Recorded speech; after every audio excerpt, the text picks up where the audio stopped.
There is yet another development. The Washington Post reporting that more than 370 former federal prosecutors who served under both Republican and Democratic administrations just released a statement saying this, quote, each of us believes that the conduct of President Trump described in special counsel Robert Mueller's report would, in the case of any other person not covered by the Office of Legal Counsel policy against indicting a sitting president, result in multiple felony charges for obstruction of justice. Clint, let me read that one more time.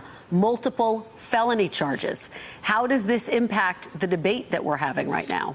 I think it does. Last week I was on with Brian Williams, and he wanted to know what question I think they should ask. And I think the number one question to ask Special Counsel Mueller would be, if this were not a sitting president, if there were not DOJ barriers put in place to you subpoenaing or indicting him or bringing charges in general, would you have done that? I think that question would be devastating if Mueller were to answer it.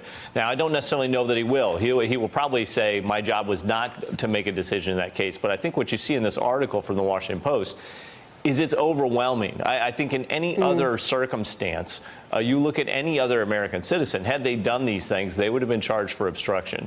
So I think that question, this may be why the president is now nervous as he comes circumspect about it, is if that question does go to Mueller and he does answer it, particularly if he's a private citizen and not part of the Department of Justice, it could have devastating consequences, I think, for the president in terms of public opinion.